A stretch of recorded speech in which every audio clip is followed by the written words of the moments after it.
นี่พอมีเรื่องนะสิบสามพระธิดาผู้โกง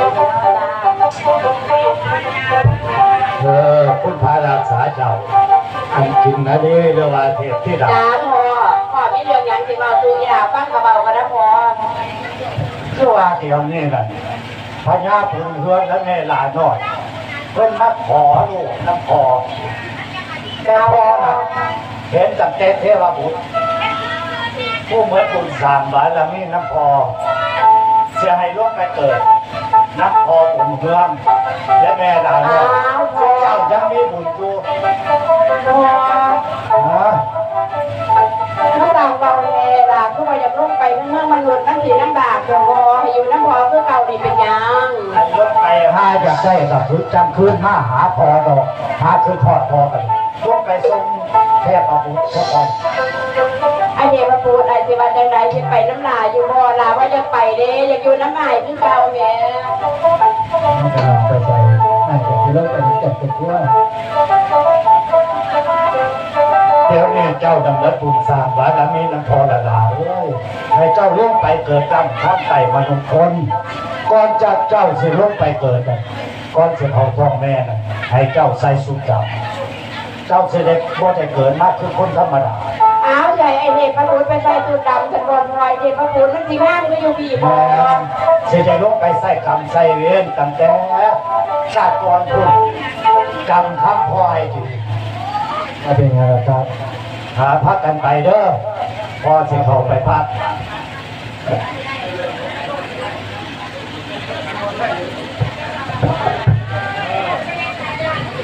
โอ้ยเทพบุตรเทียบที่ด่าไปจะต้องไปดอกเมื่อมนุษย์นะเทียบถูกสัญญาณมาเอ่ยทุกคนเนาะถ้าเกิดจะตายเนาะกับเบิร์ดบุญอยู่ทั้งสวรรค์แล้วลาถ้ามาไปจะไปเนี่ยที่นอดอีนอดกับที่นอดเนาะไปห้องไปตามเรื่องของท่านเลย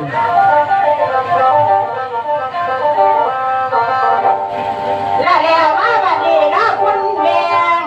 ละเด็กที่ด่าเด้อผู้น้อยฟังคำพ่อมาเห็นแกงและบอกไก่ตีคำแพงให้ทวนลงเด้อเมือง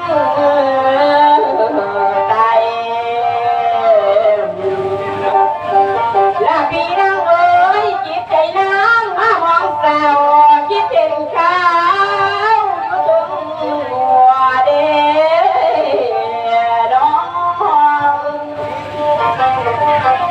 และพี่เอ๋ยพี่น้ำตาดอกมันหัวร้องไปใบพูดคุมมันขุ่นแก้มแดงก่อนี้ระยะลายเดียวและพี่นั่งเอ๋ยทั้งรู้ไปมุงพ้นมันเดินยากเหลือวิสัยและจากที่ไปทั้งใดกล่าวคำจังใดพี่ว่าเพอยู่ทางใจบ่วันเห็นกันหัว